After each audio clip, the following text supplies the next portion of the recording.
पद्मेश 24/7 के माध्यम से हम जिले भर की पल पल की ताज़ा तरीन खबरों का प्रसारण करते हैं और दूसरे दिन यूट्यूब के माध्यम से भी आपको खबरें दिखाई जाती है। लेकिन यूट्यूब में प्रतिदिन की पूरी खबरें नहीं होती बल्कि चुनिंदा खबरें ही दिखाई जाती है। अगर आप जिले भर की संपूर्ण ताज़ा तरीन खबरें देखना चाहते हैं तो जल्द ही अपना पद्मेश डिजिटल सेटअप बॉक्स लगवाएं। सेटअप बॉक्स लगवाने के लिए संपर्क करें 07632240222 या फिर 8319969927। पुलिस के पहरे के बीच जिले भर में मनाया गया होली का त्योहार। सड़कों पर पसरा रहा सन्नाटा, घरों पर रहकर मनाई लोगों ने होली। करंट लगने से युवक की मौत, ग्रामीणों ने मचाया हंगामा। एसपी और कलेक्टर की समझाइश के बाद शांत हुआ मामला। बिजली बिल जमा करने में सरकार की दरियादिली, नल जल योजना का 4 करोड़ 25 लाख रुपए बकाया। मानेगांव और कोसमी में चल रहा जमीन बिक्री पर सख्त हुआ प्रशासन। अवैध कॉलोनी पर 14 लोगों को जारी किया नोटिस। महिला अपराधों पर त्वरित कार्रवाई के लिए बुधवार से जिले के 10 थानों में महिला हेल्प डेस्क शुरू।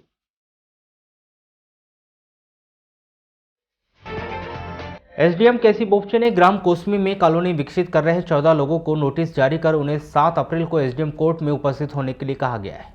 उनके द्वारा तैयार की जा रही कॉलोनी में कॉलोनाइजर एक्ट के तहत अंतर्गत कॉलोनी में मूलभूत सुविधाएं, विद्युत, पाइपलाइन, नाली, साइट डेवलपमेंट, सड़क के बगल में वृक्षारोपण, 4.5 फीट ऊंची 4 दीवारी के साथ ही बच्चों के खेल का मैदान एवं सड़क का निर्माण करने के दस्तावेज एवं आश्रय शुल्क जमा करने की रसीद भी 7 अप्रैल को प्रातः 11 बजे कोर्ट में उपस्थित होकर प्रस्तुत करने के लिए कहा गया है।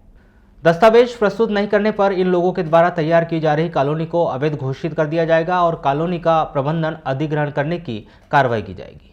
ग्राम कोसमी में हेमलता चतुर्मोता पति इंदरचंद जैन निवासी कोसमी, भागवंती पति सोनलाल निवासी कोसमी, सुरेश कुमार पिता मांगेलाल जैन निवासी बालाघाट, अनुसुईया पिता हंसलाल निवासी कोसमी, प्रेमचंद पिता जयचंद जैन निवासी वार्ड नंबर 32 बालाघाट, सेवकराम पिता संतलाल बनोटे निवासी कोसमी ने कॉलोनी विकसित की जा रही है। इसी प्रकार लिखीराम पिता हंसलाल उपवंशी निवासी कोसमी, अनिल कुमार पिता इंदरचंद जैन निवासी बालाघाट, गणेश पिता ईशन देवारे निवासी कोसमी, महेश पिता ईशन देवारे निवासी कोसमी, सूरज पिता प्रकाश कोठारी निवासी ग्राम कोसमी, लखन पिता हंसलाल उपवंशी निवासी ग्राम कोसमी, श्रीराम पिता हंसलाल उपवंशी निवासी ग्राम कोसमी, रघुवीर सिंह पिता सोहन सिंह नरडे निवासी सरेखा के द्वारा कॉलोनी विकसित की जा रही है। ग्राम कोसमी में कॉलोनी विकसित कर रहे इन 14 व्यक्तियों को निर्देशित किया गया है कि वे आगामी 7 अप्रैल को अपनी कॉलोनी में कॉलोनाइजर्स एक्ट के अंतर्गत कराए गए अधोसंरचना विकास कार्यों के समस्त दस्तावेजों के साथ एसडीएम कोर्ट में अनिवार्य रूप से उपस्थित हो, अन्यथा उनके द्वारा तैयार की जा रही कॉलोनी को अवैध घोषित कर दिया जाएगा। शासकीय स्कूलों में मध्याह्न भोजन बनाने वाले रसोइयों को प्रदेश शासन के द्वारा कोविड संक्रमण काल से मानदेय की राशि नहीं दी गई थी, जिसकी मांग को लेकर राष्ट्रीय संघ के द्वारा बीते महीनों में लगातार आंदोलन किया जा रहा था। आंदोलन की वजह से प्रदेश शासन ने 9 महीने से 3 महीने का मानदेय जारी कर दिया गया है। रसोइया संघ के प्रदेश अध्यक्ष देव पंचेश्वर ने बताया कि प्रदेश शासन के समक्ष लगातार रसोइयों की मांग को लेकर आंदोलन किया जा रहा था। इसे देखते हुए 22 और 25 मार्च को 2 किस्त के रूप में 3 माह का मानदेय प्रदेश भर की रसोइयों के खाते में जमा करवा दिया गया है। और हमने सभी महिलाओं का कहा कि हमारी कोरोना काल से मानदेय राशि नहीं मिली। हम सरकार से ऐसी मांग करते हैं कि हमें मानदेय राशि कोरोना काल से 2000 रुपये मंथ के हिसाब से हमें जारी राशि मध्याह्न भोजन राशि रसोई की राशि जारी करें। इसी को लेकर हमने धरना प्रदर्शन किया हुआ था। तो हम लोग बालाघाट से लेके हम लोग भोपाल तक इसके आंदोलन धरना प्रदर्शन किया था और 8 अगस्त को माननीय मांडवी चौहान जी के नेतृत्व में महिला राष्ट्रीय अंतर्राष्ट्रीय दिवस के उपलक्ष्य में विधानसभा का घेराव भी किया गया था और मांग किया गया था कि हमारे महिलाओं को राशि तत्काल जारी भुगतान कराया जाए जो रुका हुआ मानदेय है। इसी संबंध में मानदेय फिर माननीय पूर्व मुख्यमंत्री माननीय कमलनाथ जी से भी हमने मुलाकात की, तो उनने भी आश्वासन दिया और तुरंत विभाग ग्रामीण पंचायत विभाग और माननीय शिवराज सिंह चौहान जी को अपना पत्र लिखा कि रसोइया को मानदेय राशि का तत्काल भुगतान किया जाए।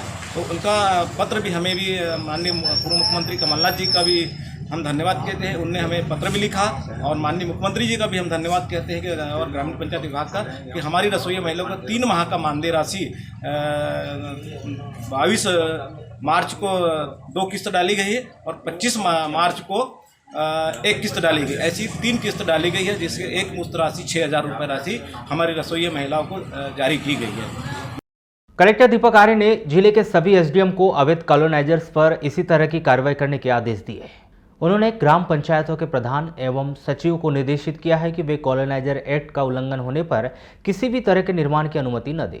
इसके साथ ही आमजनों से भी अपील की गई है कि वे कॉलोनाइजर एक्ट का उल्लंघन करने वाले ऐसे लोगों से भूखंड क्रय न करें।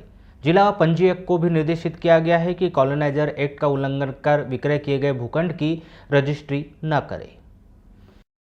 वारासुनी थाना क्षेत्र के अंतर्गत आने वाले ग्राम सरंडी के कंचनपुर में इसी ग्राम की एक महिला शर्मिला बाई पति राजेश चौधरी 32 वर्ष ने कीटनाशक का सेवन कर लिया, जिसकी जिला अस्पताल में उपचार के दौरान मौत हो गई। प्राप्त जानकारी के अनुसार 29 मार्च को 12 बजे शर्मिला बाई अपने घर में थी, तभी किसी मानसिक तनाव में आकर शर्मिला बाई ने कीटनाशक का सेवन कर लिया, जिससे बेहोशी की हालत में वारासुनी के अस्पताल में भर्ती किया गया था, जहां से उसे बेहतर उपचार हेतु जिला अस्पताल बालाघाट रेफर किया गया था। यहां जिला अस्पताल में उपचार के दौरान शर्मिला बाई की मौत हो गई। जिला अस्पताल के पुलिस चौकी ने शर्मिला बाई की लाश का पोस्टमार्टम करवाकर शव उसके परिजनों को सौंप दिया है।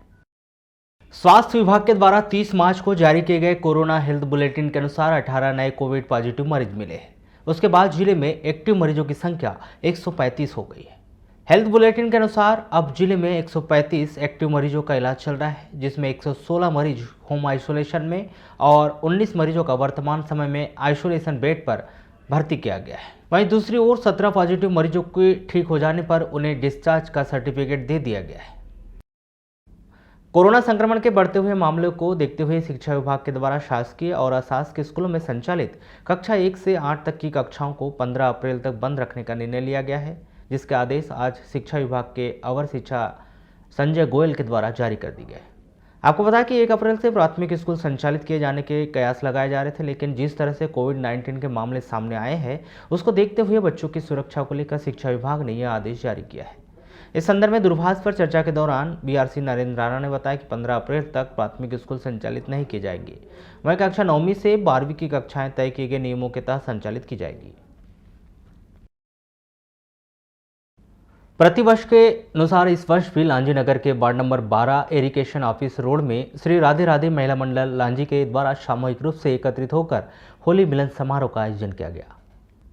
इस अवसर पर सुबह के समय महिलाओं के द्वारा एकजुट होकर सभी को रंग गुलाल लगाकर खुशियां बांटी गई एवं शाम को सामूहिक रूप से महिलाओं के द्वारा भोजन तैयार कर लोगों को भोजन करवाया गया। राधे राधे महिला मंडल के अध्यक्ष रमा सिसोदिया ने बताया कि हर वर्ष की तरह इस वर्ष भी महिलाओं ने एकत्रित होकर होली मिलन समारोह का आयोजन किया था।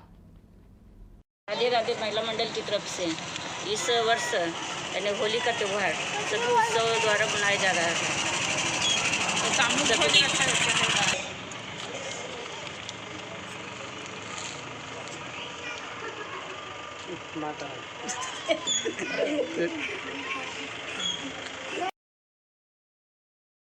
जिले के खैलांजी थाना क्षेत्र के अंतर्गत ग्राम मोहाड़ी में एक व्यक्ति ने एक महिला को उसकी बेइज्जती करने की नियत से जहां छेड़छाड़ कर दी, वहीं उसके पति को बाल्टी से मारकर घायल कर दिया।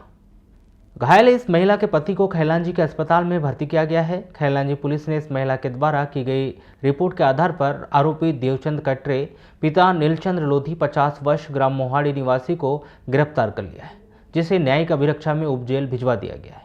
प्राप्त जानकारी के अनुसार यहां 29 मार्च को यह घटना घटित उस समय हुई जब महिला के घर पर सभी लोग मौजूद थे। इस दौरान आरोपी के द्वारा महिला से छेड़छाड़ की गई। नगर के चित्रगुप्त मंदिर में आज विभिन्न धार्मिक कार्यक्रमों का आयोजन किए गए, जहां पर कायस्थ समाज संगठन के द्वारा भाई दूज पर्व पर भाइयों को तिलक लगाकर उनकी पूजा अर्चना की गई। वहीं इस अवसर पर चित्रगुप्त प्राकट्य उत्सव भी मनाया गया, जिसके अंतर्गत भगवान चित्रगुप्त की विशेष पूजा अर्चना कर कलमदवात की पूजा की गई। इसके पश्चात आरती का आयोजन हुआ और कार्यक्रम के अंत में महाप्रसाद का वितरण किया गया। इस दौरान बड़ी संख्या में श्रद्धालुजन मौजूद रहे, जिन्होंने इन धार्मिक कार्यक्रमों के माध्यम से पुण्य लाभ अर्जित किया।